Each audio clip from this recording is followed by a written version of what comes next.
Bonjour et bienvenue dans Malade vous explique, et aujourd'hui je vous explique Mario. Alors Mario est le premier personnage de jeu vidéo jamais créé qui s'appelait Donkey Kong et qui est sorti en 1980. En effet, avant ça les jeux vidéo ça n'existait pas et on jouait avec le magnifique Caillou. Du coup, de quoi qu'est-ce que ça parle Mario? Eh ben ça parle d'un plombier qui, vu que c'est un connard de bobo qui veut être spécial, il s'habille en rouge au lieu d'être en bleu comme tous les autres parce que c'est un connard. Alors l'histoire c'est que sa meuf, elle était comme ça avant d'être bonne, elle s'est fait kidnapper par un gorille charpentier alcoolique qui était comme ça avant d'être bonne, qui l'emmène en haut de son échafaudage, et si vous vous demandez pourquoi je dis que c'est un alcoolique, c'est parce qu'il envoie sur notre cher ami moustachu de délicieux tonneaux de Kronenbourg, n'est pas consommé avant l'âge de 8 ans. Mais là Mario il est sale vénère du coup, il veut péter la gueule au gorille, mais le gorille, il continue de lui balancer des gros tonneaux de bière bon marché.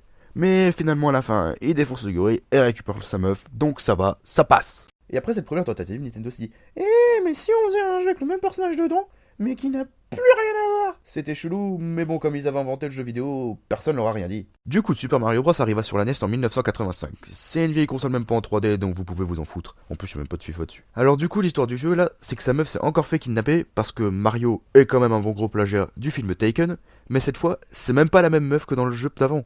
Ça se voit parce qu'elle est moins bonne. Et celle-là, elle s'est fait kidnapper par une tortue vénère qui essaie de copier Godzilla en crachant du feu. Du coup, Mario, il part la chercher, mais sur le chemin, il devra affronter des champignons avec des pieds, des tortues victimes qui peuvent servir de brise-genoux, et des fleurs dragons vénères qui essaient de bouffer les couilles de Mario. Mais il pourra devenir plus fort en bouffant des champignons avec des visages, et des fleurs avec des visages, et je me rends compte que tout dans le jeu a des visages. Même les putains de montagnes, elles nous observent.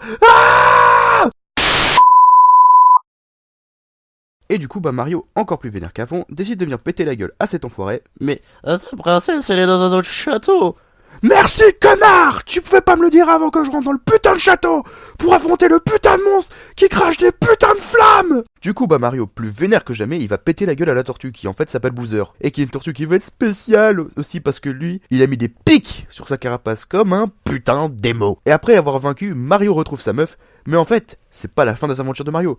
Parce qu'en vrai Mario c'est quand même un bon gros poissard. Et du coup il va rencontrer encore pas mal d'ennemis comme Bowser Junior, les Tortulings, Kamek et bien d'autres. Mais il sera pas seul dans sa tâche, car il sera accompagné du meilleur personnage du monde, de ta putain de princesse et dans un putain d'autre château, de Mario mais en beauf et du meilleur personnage du monde mais en violet.